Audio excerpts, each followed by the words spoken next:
All right, now I missed a whole lot of good information, but it's okay. All right. All right, so now we're going to talk about how to contact your elected officials. So first of all, I told you who they are, but you got to know who they are for you. So each one of you all have one state representative and you have one senator who represents you down at the state capitol dealing with state issues. And you have one school board member that represents you. So you have three people representing you when it deals with education. Okay, so if you are a registered voter, we're gonna go. I'm gonna do an example. We're gonna go to mvp.sos.ga.gov, and if you all want to do it as I go walk through it, you want to do it on your phone or another device, feel free to do it. Also, if you're not a registered voter, then we're gonna go to openstates.org, and we're gonna do that. So I'm gonna stop my screen share. And for those who didn't join us early on, welcome. We appreciate you joining us. We have about 20 people that are on here. And if you have any questions or I'm moving too fast, you can stop me and raise your hand or put it in the chat box. If I'm sharing the screen, it's probably easier to put it in the chat box, and that way I can answer your question. All right, so now we are going to go through the example of how to. Let's see, go back to my, oh, okay, I was on the screen. Okay, hold on, y'all.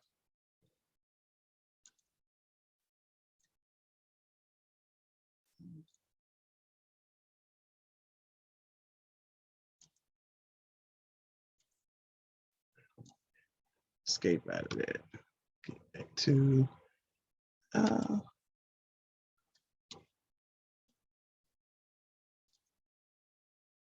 okay. Unless you have one person say they didn't hear the information about the PEBT, I think they just came on. Okay, I'll come back to it. Thank you. Okay, now let me go back here and share this.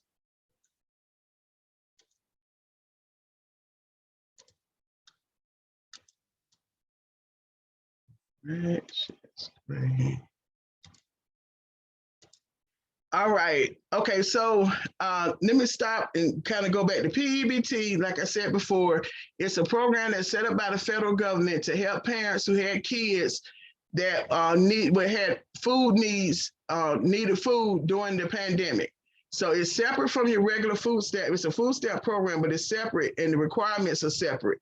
And so, and this is money that is given to the parents for every child that's school age. And I forgot how much the amount was, but it's given to every parent that has school age children that meet the qualifications on it. And so 7 Pillars is supposed to qualify because Clayton County Public Schools qualify.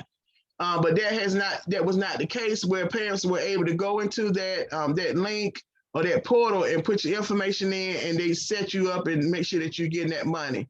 So what you're going to be doing, the purpose of this meeting is I'm going to walk through how to advocate for finding out about the PEBT, how to find out why the after school program was not funded again for this year.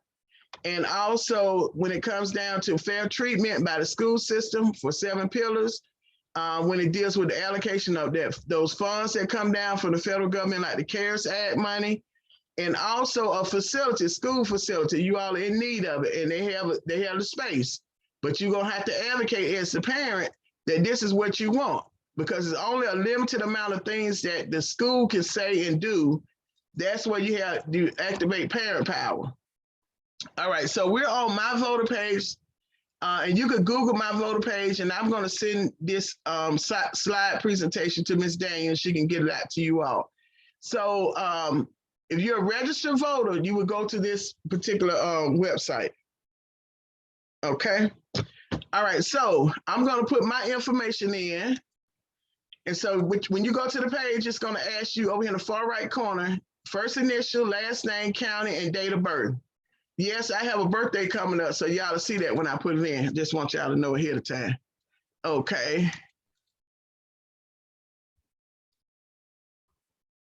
All right. The county is going to be Clayton County. So you're going to scroll through the list till you get to Clayton County. You're going to click on Clayton, and then you're going to put your date of birth in here. Okay. And you hit submit. All right. Can everyone see my screen? I hope you can. So this is specific to me. That's why it's my voter page. So this is my name. This is my address. It got some information on here about me. I'm a female, Black. Status, that means I'm an active voter. I registered back in 2006, which I actually registered before then, but down in Clayton, that's when it was. Okay, so over here tells you your precinct, where you vote at, all that information. Now you're gonna scroll down. The important box that you wanna look at is this box where it says your elected officials. Okay, candidates elected, okay. So U.S. Congress, I live in the 5th district. That's a whole nother workshop. I'll get on that one later. Okay, Georgia Senate. You remember I told you have 2 senators, Gail Davenport and Valencia C. So I'm in District 34. So you're gonna need to write that number down because it does not show the person's name here. They only go by the district. So you're gonna write down 34. And then Georgia House of Representatives, District 74. Remember I told you there were 7 that represents Clayton County. So 74. And then school board, y'all see right here it says school board? I'm District 7. So y'all gonna write that down. You're gonna write down your state rep, your Senate, the House, and school board, okay? Everybody got it? Okay. Now, I'm gonna stop the screen share. That's all what you need to know on that one. All right, I didn't hear them. Do the parents receive PEBT only one time? They did a second round. Okay, thank you, Ms. Manning. She answered that about it's monthly. How do you apply for it? Is it through the school? I will have Ms. Daniel then will send you all back out the information for how to apply for it. I'm not 100% sure on that. I just know the background information about what's going on. Okay, so now we're gonna go back to, hold on, let me go back to share my screen again. Okay, so now we're gonna go to, now remember you have 3 things to write down: your Senate, the House, and the school board. So now what you could do, you could click on the Georgia Senate. You can click on, see how this highlighted? If you click on it, it's gonna take you to who District 34 website. Now, you see where it came up with senators? What you're gonna do right here, it says district. You're gonna scroll down till you see 34. I just happen to know it's Valencia C. Now, another way you could do it, you can Google Georgia State Senator 34, and it will bring her up. So this is the senator, my representative, or my senator. Okay, somebody was, if the parents that didn't receive monthly benefits receive it again. That part I don't know about the PEBT. So any question you have about PEBT, you can direct them to the school, and I'm pretty sure even to your caseworkers. I believe each one of y'all end up being assigned a caseworker, if I'm not mistaken. So you can find that information out. I'm just giving you the high level information, okay? All right, so you find C, she's District 34, and you can click on her name, and on this website, it's gonna give you all her contact information. This capital, hello? Did somebody say something? Okay, this capital address, this is her district address, so you can write a letter to both of them. Here's the phone number to her office. She has a secretary, all of them have a secretary. And then this is the office number in the district, so you can call both of them. Her staff person is Daniel Coley. And C was sworn into the Senate in 2003.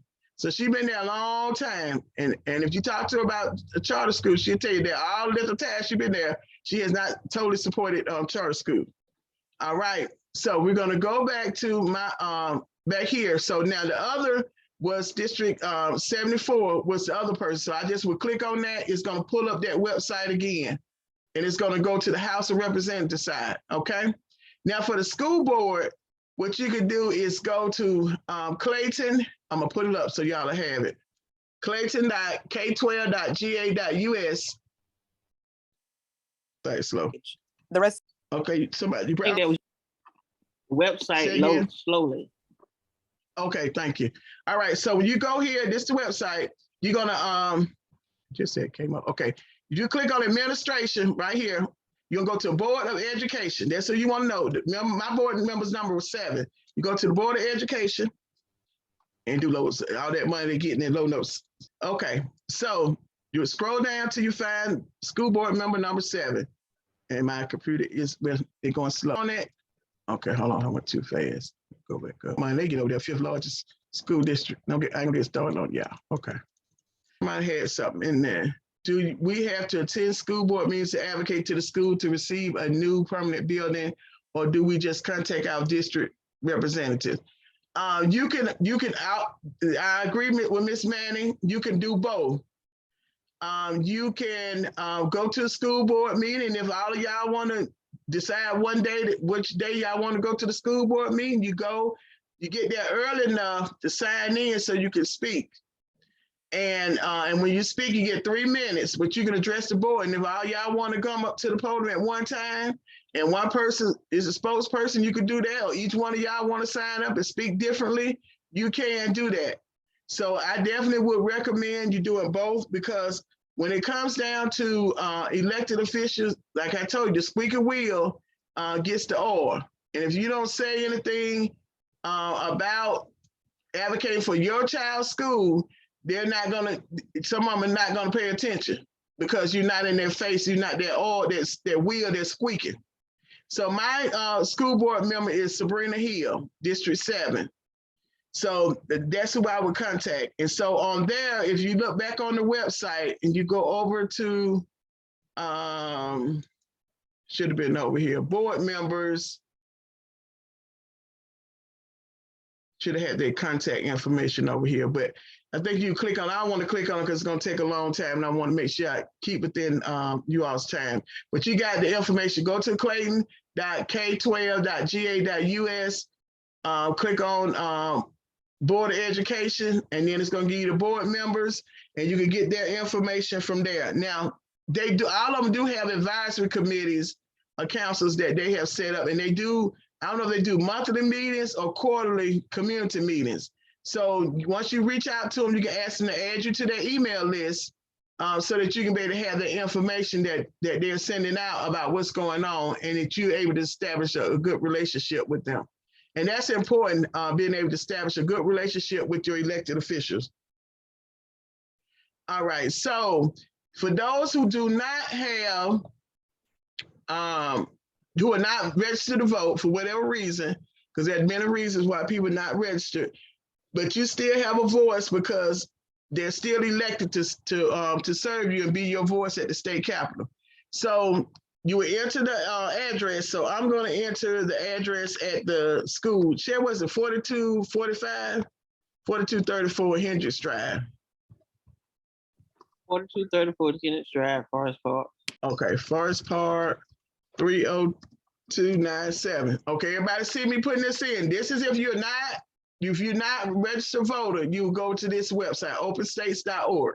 You hit search, and bam, there it goes. So you see here, and lower and upper just mean the chamber. So the lower is the House of Representatives. The upper is the Senate. They're considered the upper chamber. So Valencia C, who was my same senator, is also the senator that represents the address that I put in. So same thing, if you click here for Kim Schofield, here's her information. Here, something about some bills that she sponsored and some other stuff. You can go through here. It gives you a whole little layout on here. So those are 2 websites that I want to make sure that I talked to you all and showed you about. Okay, any questions? I'm gonna stop my screen share. Are there any questions on the process I just took you through? Because you're gonna need that process for the next step that I'm gonna give you, okay? All right, we're moving on. All right, so I'm gonna go back to the presentation. I'll find it on here, okay. Okay, let's see, I'm gonna go here. Okay, we went through that one. Okay, and we just did this website. So all these people that are on here, I just showed you how to find out which one of these people represents you. Do you have one person up here that represents you? You have one person in this section, a state representative, and you have one person over here on the school board that represents you. All right, now, I know y'all probably can't see this small writing on here, that's why I send it out. But this is a sample of what you would say or write to your state elected officials. So I have one for your state elected officials and one for your school board, because you're talking about different issues with both of them, okay? So I'm gonna briefly read what it says, and hold on, move this in so I can see. Okay, I'm gonna briefly read what it says.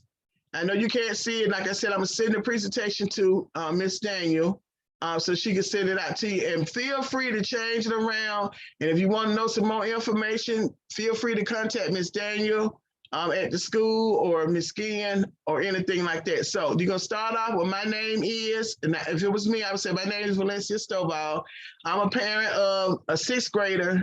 And if you got 2 kids, you'll say I'm a parent of a 6th grader, 7th grader, and an 8th grader, whatever the grade is that your child is, at 7 Pillars Career Academy. I'm contacting you about several issues at the school.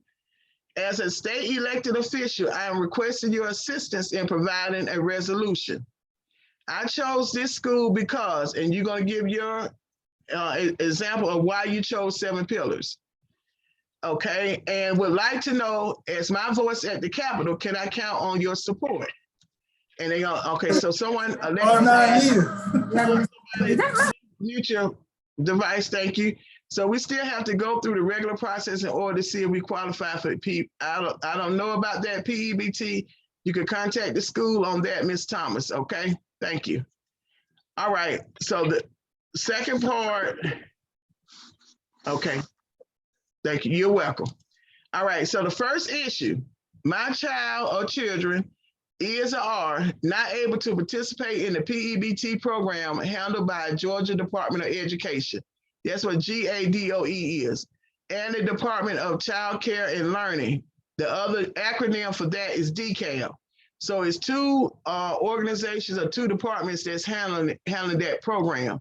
The Department of Education, even DFACS is in there too. I should have added DFACS in there. I'll go back and change it. Because DFACS gives out the card.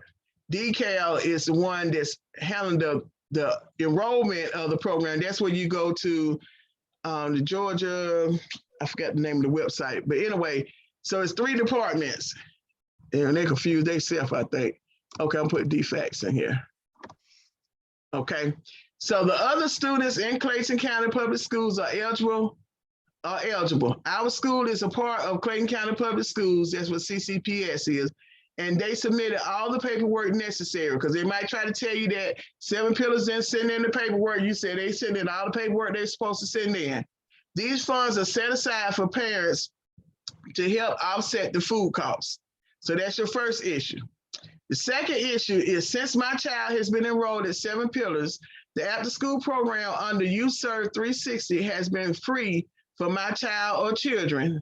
We were informed that Georgia Department of Family and Children's Services, DFACS, did not award, should have been award. Hold on, let me correct it here. I was typing fast. Award the school the grant. The school has not been cited negatively and has received the grant for several years. It is the only middle school who received the funds. 7 Pillars Youth Serve 360 offers many enrichment programs like robotics, culinary arts, financial literacy, entrepreneurship, 30 minutes of academic support, physical activities, and community service opportunities. Most recently, they volunteered with the Georgia Festival of Trees and Atlanta Community Food Bank. It also allows a safe place for my child and children after school.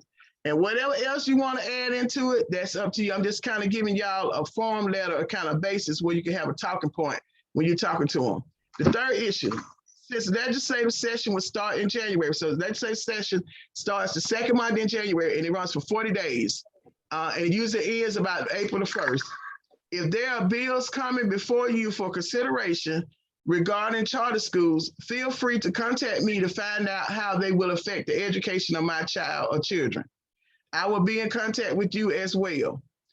So as a state elected official, They vote on bills dealing with how funds are going to come to charter schools, and charter schools do not receive the same amount of funding. Someone, please mute your device. I hear some noise, and I can't see who it is right now. Okay, thank you. And so they do not receive the same level of funding as your traditional schools like Elite Scholars or Huey Elementary or Babs Middle School. They don't get the same level. But just think it, if they did, that's an argument for another day, but it's still an argument.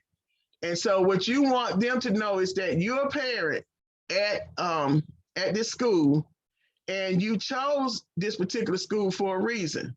So what you got to do is help them to understand why they need to support charter schools. That is not something far-fetched out in the sea or the ocean, but this is dealing with your child's future, and that you're serious about your child's future, and you want their support for it, and you want to know if they can't support it, they got to give you a reason why.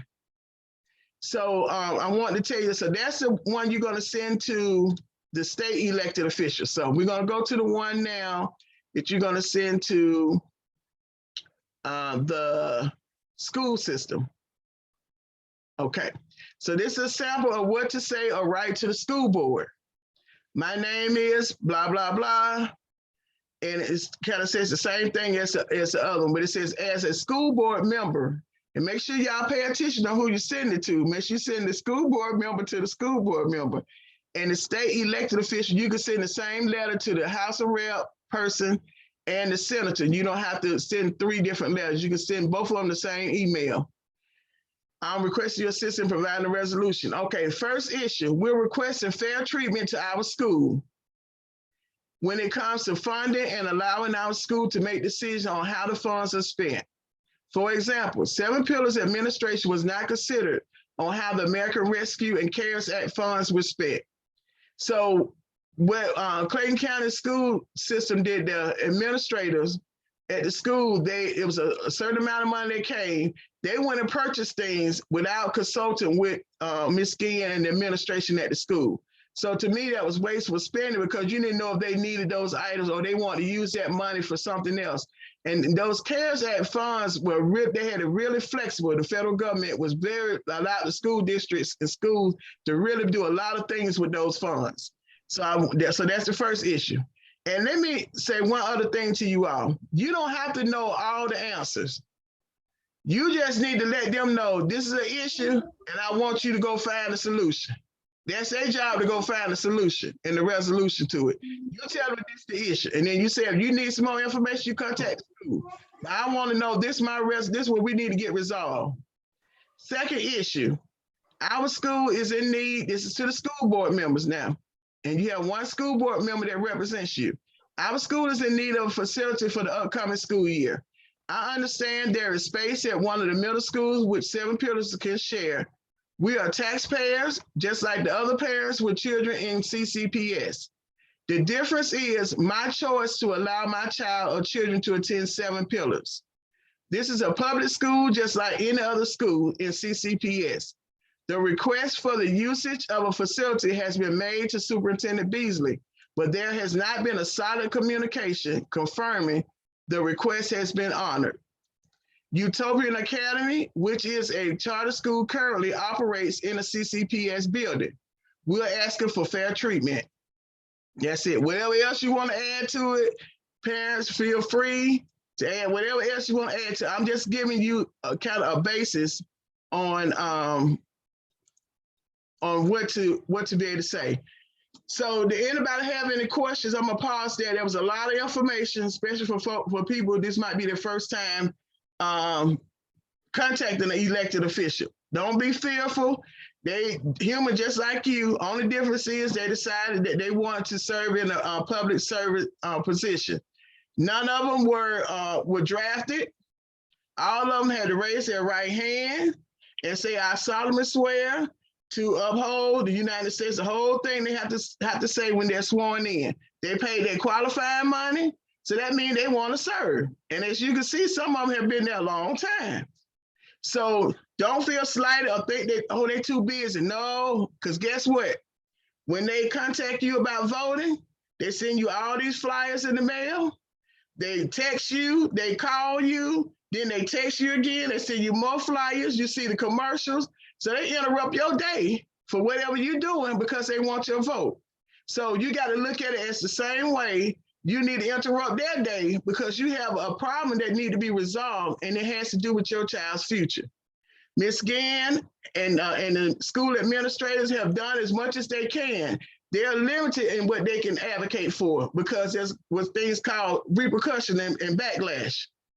And so, but you as a parent, you're not limited. I'm not saying being disrespectful to any of the elected officials. I work with all of them. But there's some things that we disagree on. And when it comes to charter schools, we didn't agree on it.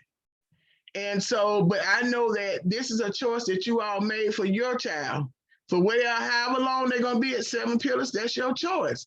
And nobody, the government, no individual person should be able to take that right and choice away from you, especially when we're able to use taxpayers' money. And you all just chose that you didn't want to go to the traditional setting. It's all that simple. It's not nothing complicated about it. And so your job and what I want you all to make sure you expressing to these elected officials, this is your choice. Just like they choose wherever they want to go, wherever school their child went to, you have the same right. And that you want their support in whatever the choice is that you made as a voter, as a taxpayer. It's very simple, y'all. It's not nothing complicated. And if you need to have some more questions, you just ain't sure of what to do. And some of you all, you find out, some of y'all might have the same state senator, you might have the same state rep. You all can get together and have a joint meeting. Just like we doing the Zoom, you can say, hey, we having a meeting, we want you to come on the meeting. And we got questions we got to ask you. And you might say, well, okay, well, and then I encourage you all to find them on Facebook. All of them have, most of them have Facebook pages. Some of them have Twitter. And some of them might be on Instagram, not all of them.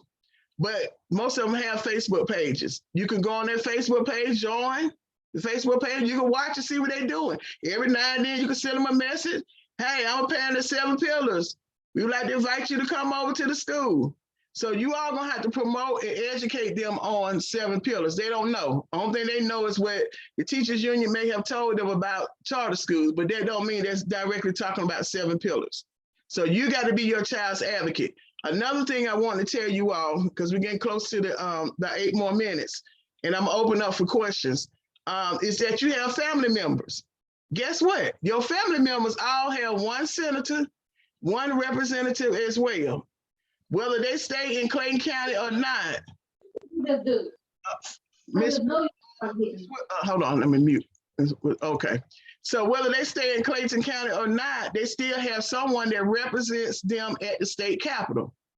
And what we're trying to do is start that pillar, that fire to be lit up under the elected officials in the state of Georgia that represent us, who are not allowing us to be able to operate in the space that we're supposed to operate in as a charter school. So when you're telling your family members, oh, Michael, he got an A, he's doing so much better at 7 Pillars. I know y'all talking to your family members. I know I should talk to mine about bragging about my child won this and they done this and I put them over there. So they hearing you talk about 7 Pillars. So you got to help them to help you to be an advocate for 7 Pillars. So I want to say that I'm going to go back to my agenda to make sure I didn't miss anything. And then I'm going to open up for questions. And I hope I wasn't talking too fast for you all. I tried not to. Okay, let's see here. Okay, we're down to questions and answers. This is my contact information. You can email me, contact@gostovall.com. You can call me, you can text me. Now, when you text me, make sure you tell me who you are. I'm a parent at 7 Pillars.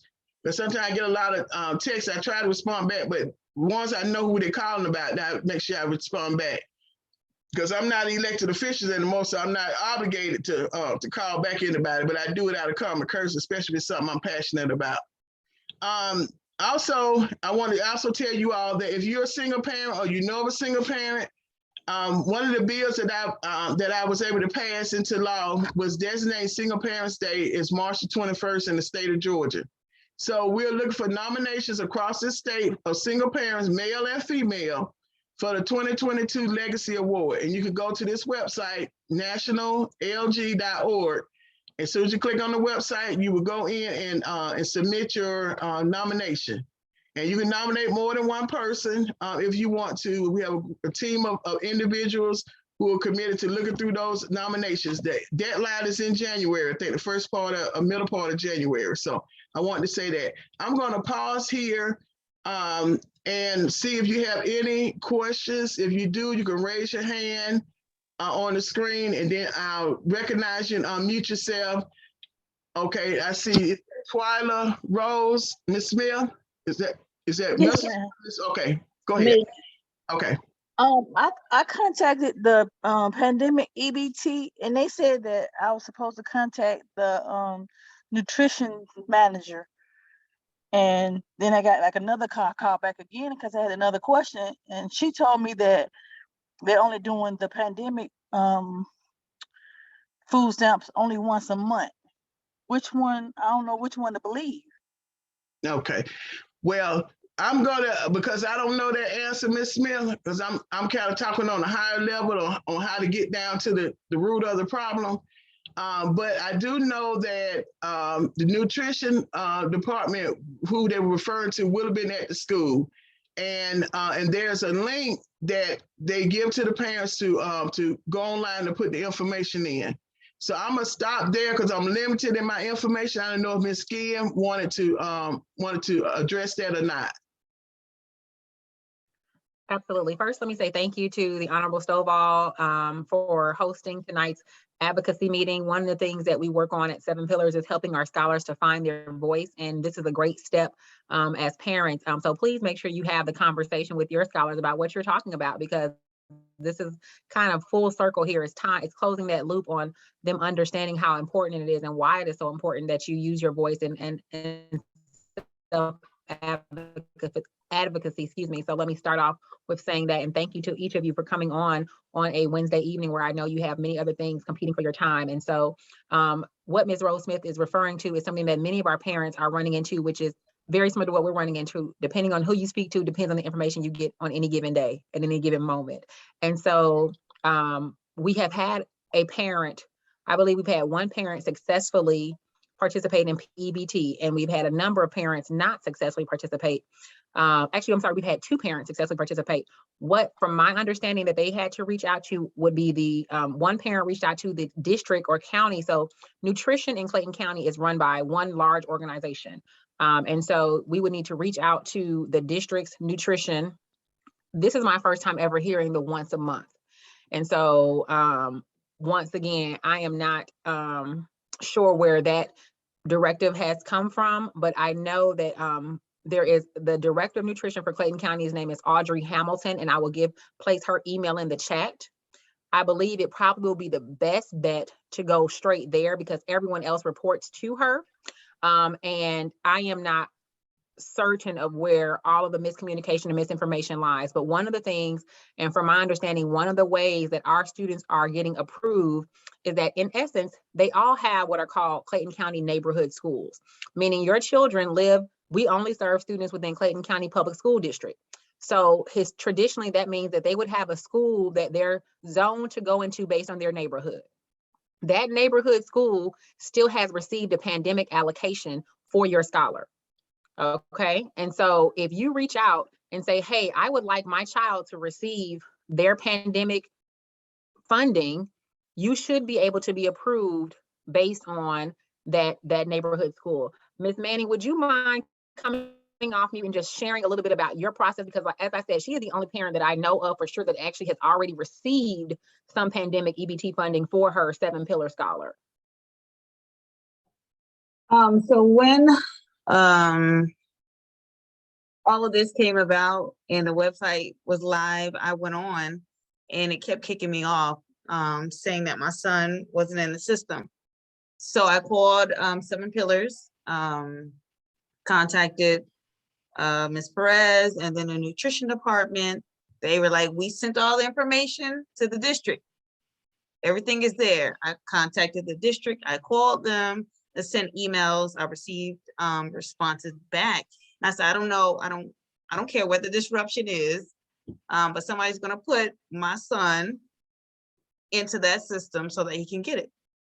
And that's, that's really what happened. I just stayed on them, and I was respectful, but I was very firm. And I'm like, it's not fair for a child to go without because there's some kind of hiccup wherever the hiccup is. That's not my issue. I need my child to get what he is allocated, and they made it happen.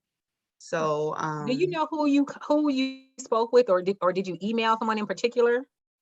yes, let me look. Let me see if I can find it. Okay. But it was pretty simple. I mean, I was irritated, but it was pretty simple once I was able to contact somebody. And so let me jump in and tell you all, this is why I'm encouraging you to reach out to your state elected officials. It should not be this complicated. You shouldn't have to contact Clayton County to process anything. That's why you have the school. But because of how the system is clogged up when it comes to charter schools, that's why there's particularly happened. Even the first time last year with the PEBT, when I contacted the Department of DeKalb, the commissioner, Amy Jacobs, and I asked, why isn't that the charter schools are not participating?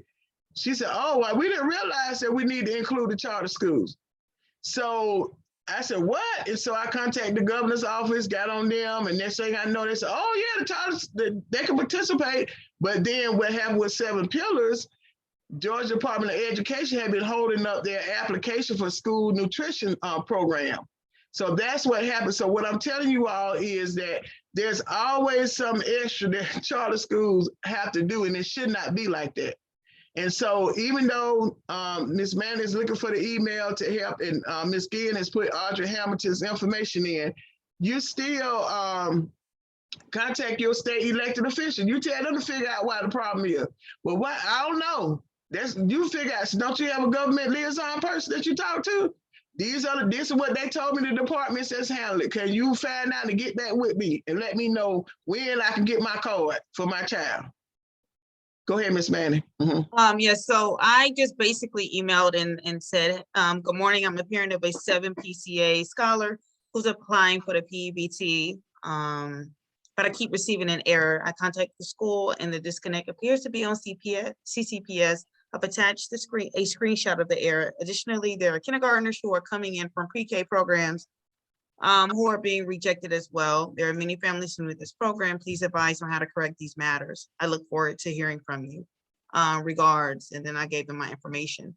Who did you send that to? Who was the email? I just sent it to the nutrition.wellness. Oh, okay. And I don't remember who I spoke to. But I did get a couple people on the line. Like, somebody's going to help me. Mm-hmm. Somebody's going to do it. That email address in the chat as well, because it doesn't hurt. I put it there. Okay, yeah, it doesn't hurt to send it to both. If you send in the same email, go ahead and you can put more than one email in a in the two. So if right. you all want to get together, contact, I guess, Miss Daniels or Miss Guillen. I don't have a problem speaking up. I'm a food advocate in the community. I work with a nonprofit, so this is something that's important to me. If you all want to get together, speak with somebody at the school board, I will do that. I will help be a voice. If you want to formulate emails, we can do that. We can do phone chains, but I think emails are also important because it's a paper trail. The record. Mm-hmm. But we need to do both, and we also need to show up at those meetings. I was able to help get a farm stand going because we showed up.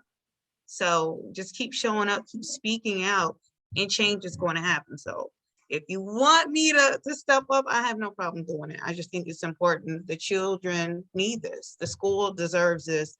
And we just need to be a force, be a united force. Yeah, thank you, Ms. Manning, for that. And she's right. Speaking up, like I said, I'm keep saying that squeaky wheel, because Ms. Daniel, Ms. Guillen, the school governance, they only can do limited amount of advocacy. Ms. Daniel, you had your hand raised. Yes, I want to make sure we clear it up and be clear about the other issues and concerns that we brought up to you. and that is, no, we're not. That's why the kids are at Seven Pillars are able to continue to get free meals, because there's an extra funds that Ms. Guillen pulled from wherever to try to make it and support our kids to keep them going forward. So when we talked about the lunch program, yes, this entire time, the school has been putting that bill with no reimbursement. So I wanted you to be aware of that and let you know that we are, because we care, and this is something that we want to make sure takes place for our schools, our students, that we continue to push forward and move forward with that. Also, when she mentioned about the after school program, the after school program will also continue to keep moving forward. But again, Ms. Guillen has worked steadfast and hard in trying to find resources and funds to really make this happen. So that's why we ask for your support. We asking, hey, let's step up. And this is what school choice and your choice and your voice is all about. But I wanted to make sure I cleared that up. I don't want nobody to go back and come call the school tomorrow talking about, oh, I heard the after school program. Man, what's that noise in the background? Nobody said that the school after school program was gonna close. Nobody said that the kids weren't gonna be fed. We're going to do our part. That means that's when we have to get out there and get more resources. That's why we did the fundraisers. We're doing what we can to keep our school moving forward to make sure our kids have the best of the best.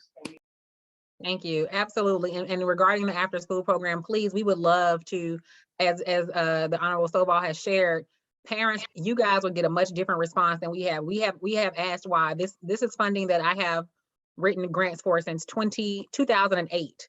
So for whatever reason, this year we were not approved, and I don't know why. And when I asked for information on the why, because of course I want to make sure I fix whatever we need to be fixed, because this funding is imperative for us to be able to offer the type of robust programming. As you've noticed, we haven't gone as nearly as many field trips as we did our first year during the after school program. And that's because that funding was not renewed. And so we're going to still find ways, as Ms. Daniel said, to ensure that our scholars are safe. This is a commitment we made to our families. We know that many of our students thrive socially with the interactions in the after school program. And so if you don't see me in the building, that's why I'm out there in the community advocating, finding funding, and trying to make sure that we keep it going for our scholars. But it's really important that sometimes it's just as simple as a small person who feels small and decides to make a personal decision that really is not in alignment with how those funds were intended to be used. And so it's important that our parents ask those questions as to, why was my school not funded? Why was funding not returned to our school? And if you did take that funding away, where else is that funding showing up in Clayton County? Right? Where else is that? Because there is a mandate when states receive funds that it's a equity, right? Equity and inclusion are kind of buzzwords right now. We need to make sure that they don't just stay buzzwords, they actually have actual traction behind them. And we are the traction, right? The only thing that difference between a word and action is our voice and our energy behind it. So, please, definitely, that's something that advocacy would be very helpful in, because I'm going to continue to write grants and I'm going to go after it again. Please believe, please believe. But knowing what it was that after almost 13 years of continuous funding, at our highest amount, we received over $1 million in funding from Department of Human Services. Could you imagine where we could take our kids with those type of funds? That's when we were doing we called the passport program, because we would take our students out of the country to a service learning project where we have a relationship with an orphanage. That funding is now gone. And I would like to know why. Thank you, Ms. Guillen. So does anyone else I know it was a lot of information that I gave to you all in a short amount of time, but I know you all are very smart parents. You better catch on to it. And if you have any questions, I will make sure that you all have my contact information. But tomorrow is not too early to start reaching out to your state elected officials. Even if you start off, you just want to introduce yourself, but go ahead and talk about those issues. And the point that you are making is that you just want a resolution to the problem. Just like what Ms. Manning said, I don't care how you do it, who you got to call, how they got to get called. I just need the resolution to the issue I have. And with you all with that building, that's a very, very important pressing issue, because there's a lot of things that are attached to where you're going to be located at. A lot of codes have to be put into the system. There's a lot of things. And there's no reason that Let me see. Somebody hears some noise. Okay. So there's no reason that you all should not have a building in Clayton County. This is where you live. This is where you pay your taxes at. And so you want to know why. And that's the question that you're asking your school board member. That's not the state elected official issue. That's your school board. That's why I gave you 2 different samples of letters of communication that you're going to talk to them about. So does anyone else have any questions? We're getting ready to close out, but I want to make sure. I do. Okay, go ahead. I had just joined the meeting. I had came in late. What did you say that we need to do to participate in the EBT part? That's the part that I missed. What do we need to do as a parent? Okay, I'm gonna give you a very, very short version. Okay. Okay, it is being able to, there's an email address that was put into the chat, audrey.hamilton@clayton.k12.ga.us, and you send an email asking why your child was not included in the PEBT. That's a very, very short version. The other one is that your state elected official, which is your House of Rep, you have 1 House of Rep and 1 senator who represents you down at the state capitol. Well, they have access to government liaison persons who talk directly to the legislators whenever they have an issue with any department in the state of Georgia. So the 3 departments that are involved in the PEBT are DFACS, which is Department of Human Services, DFACS. You also have DCAL, which is Department of Early Child Care and Learning. And you also have the Georgia Department of Education. So those are the 3 departments that are involved in issuing out, making sure that PEBT goes out. So what I did was the presentation I had, I'm going to send it to Ms. Daniel to send it out to all of you all. Everything I went over, I talked about how to be to find out who your state elected officials are, how to find out who your school board members are. So I need y'all to look at all those issues that we talked about and take your time and go through each one of those issues and make sure you reach out. And I will know if you reached out, because I guarantee you that those my former colleagues going to call me, because they all know I support 7 pillars. Oh, your parents gave me a call and they're good. That means they did it. And I'm going to know if you didn't do it. Because if I don't get a call about them saying that you all were asking them questions about things that they need to investigate on, then I'm going to know that you didn't do it. And at the end of the day, this is your child's future. And I'm just here to help support and provide any guidance that I can give. I'm no longer an elected official, so the only power I have now is my knowledge that I have about the political process, and I still have my voice. I know a few people still down there, but your elected official, who you elected to be your voice for you at the state capitol and across the state. Your school board members are the ones that you elected to be your voice to tell the superintendent what to do. The superintendent does not tell the Board of Education what to do. He is not their boss. They are his boss. They are the ones who hire him. They're the ones that can fire him. They're the ones that can reprimand him. And he makes a suggestion to the school board on what he would like to see done. But it's the ultimate responsibility of the school board to either agree with it or disagree. So when it comes down to that facility that we talked about earlier, the school board members have the power to tell the superintendent, make that happen. And he has to make it happen or he gonna go home. And not just go home and sit down. I mean, he'll have to find another job, but he don't do what his bosses tell him. So I'm giving you all this inside political information so that it can empower you all as parents to be able to move forward and be able to advocate for your children. Yes, Ms. Daniel. I want to say on the part about the building, we're right now, because many of you have asked me, Sharon, what the status is on the building. The point is like this. We do have another location we can look at. The catch is either we try to go and find $5 billion plus to buy a building, to get a building, get it erect, get it together, set up and do the things it need to do, or we use our taxpayers' money, which I'm a taxpayer here in Clayton County as well, and we say, hold it. If this is what's right for us to do, then we should be able to have the access and the right, the power to do it. So the option right there is with the parents. Either we go over here and we say, look, this is what we want to do, or if somebody on here has $5 million, hey, we welcome it right now. I'm quite sure, Ms. Ginn, we jumped for joy. There was $5 million sitting right there that we can have our own building and we can do whatever the things that we need to do. I just want to put that out there real quick. It's not that we didn't have an option. It's just that find $5 million, we can make it happen. We are making steps. I will say the district has shared communication of efforts, but sharing your desire. This is not one of those moments where we're ready to put on boxing gloves and, just letting them know that it's important to you. It's important to you that they're making efforts to locate a space for us and let us know about it in a timely manner, because as Honorable Stovall shared, we have to put school codes together. All those things are based on your address. And so the earlier we know about it, the better we can share with you guys, the excitement we could have about, making sure we utilize certain funds towards whatever renovations may be needed.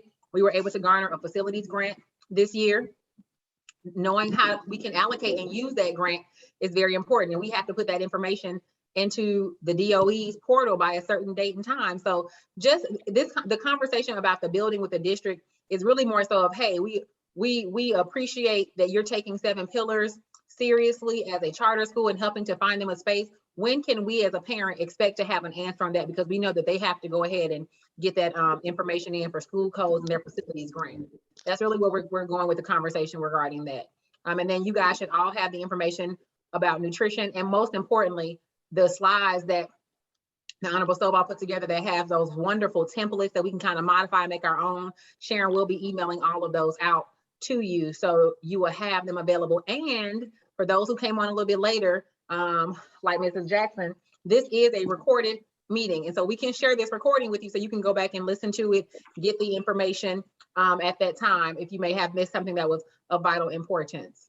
So don't fret or worry if you haven't been able to hear everything or can't quite remember. We can go back and make sure that you have the recording available to you. I saw Ms. Rose Smith just come off of mute. Oh, no, I'm fine. No, I did. Oh, okay. I'm sorry. No problem. So any other questions, comments, concerns? All right, Honorable Stovall. All right, yeah, so Miss Gill was being nice, telling y'all to be nice with the school. That's what she's supposed to do. I'm gonna talk to you from a former elected official position like I am, and this is not a school meeting. She sent the information out to invite y'all to a meeting that I am hosting. So I'm gonna tell you, you all have to, that squeaky wheel, you have to squeak that wheel, because it's not that they didn't know that the school needs a building. And I'm not saying they haven't been working on it. We want a confirmation. That's what y'all want. We want a confirmation, and we know we're going to get it. It don't take that long for them to figure out anything. Whatever they want to do, they're going to do it. And so you all are speaking on behalf of your children to making sure that you know exactly where they're going to be next school year. And it's simple. They already know which buildings they're constructing. They already know where they got to move some students from one. I think Forest Park Miller is getting a new building. And all this is your taxpayer money. This is that E-Splice that you voted on last year to continue that 1%. So we're not asking them to do nothing extra out of the ordinary for 7 Pillars. We want the same fair treatment like they allowed Utopian. I think Utopian pays $1, I think, a year for their lease. We want the same thing. It's very simple. Very simple. It's not complicated. And when you all bring it up to your school board members, it's not that they don't know what you're talking about, because they already been having conversation. We just need them to confirm it and make it happen. Ms. Smith? I did have a question. Is there a deadline that they have to make a decision on whether 7 Pillars is going to be moved? It's not. It's more so. We have requested personally. We have requested to know before the winter break so that we may have adequate time to put things in place. Like I said, that the facilities grant budget information is due at the top of the year, and so we want to be able to accurately allocate those funds. If in fact it's very different, right, to be moving into a brand new building that you have to build out, or a building that's already set up as a school. And so how those funds will be utilized is going to be really dependent upon our next step as far as location. And so our request is that we're able to have an answer before the break. And that request was made about last break. Yeah. But the skin, like I said, this is not a new conversation, y'all. Like I said, Miss Ginn and Miss Daniel have to be politically correct. I don't have to be politically correct. That's why I requested to have this meeting, so I can tell y'all exactly like it is. And it's not a new conversation. They have been talking about it. We need for them to make action, move towards it. We need to know yes. And we don't want to hear no. We're not getting no option about, well, we don't, no, this we're taxpayer. That's why I put those certain words in there into that form letter. You all can doctor it up and change it around how you want to, but make sure you keep those key words in there because that's what's going to make the difference in the conversation. All right, well, it is now 7:50. I went past the time, but we had some good conversation. Is there anyone else that had a question? And if you don't feel free to ask your question out loud, it's okay. My contact information is contact@govstovall.com. I'm gonna put it up before we close out. This is my contact information. Feel free to send me an email or you can send me a text message and I will respond. Make sure you tell me who it is that you are so I know how I need to respond back to you. So Ms. Webb said, one of the school members, Joy Tellis Cooper, live a few houses down from me in my subdivision. This is her first year on the board. I'll reach out to her. I have known her for some years. Yeah. So I don't want y'all to think that we got bad school board members because we don't. Most of them I do get along with pretty good and they know I'm a very strong advocate for education. They just need to understand that this is what you want as a parent. So I can talk all day long as on the advisory council of 7 Pillars. But if you as parents of 7 Pillars don't let your voice be heard, then they just say, oh, that's Representative Stovall, she kind of talking. Okay, yeah, the parents ain't saying nothing, so they really don't want it. So y'all got to be that squeaky wheel. This is what we want. And so thank you, Ms. Webb. That is a good thing to reach out to. I'm not saying beat nobody up, but be firm and tell me y'all don't have a long time that y'all need them to make that decision and go ahead and vote on it so that you all, and make sure that they staff is going to be cooperating with 7 Pillars administration with the transition. Okay, so Ms. Daniels said many of them have shared their support for 7 PCA. Yeah, we just got to give them a nudge, y'all. And y'all feel free to use my name when you talking to the state elected officials and the school board member. I was on a call meeting with Representative Stovall. You can still call me Representative Stovall. They still call President Obama, and President Trump, even though neither one of them are president now. So I was on a call and she was telling us about the issues and letting us know how we can reach out to you. And then after you start that relationship with your elected official, then you might be some other stuff that come up. Then you can ask them, how can I help you to be a better elected official? How can I help you to serve our community better? So it's a two-way street. But right now you got some issues that need to be resolved. All right, thank you all so very much. Enjoy the rest of your evening. And Thank you. we will talk to you all again soon. Thank you. And I hope this information was very helpful to you all. And all right, good night. Thank you, guys. Right. Thank you. Thank you. All right.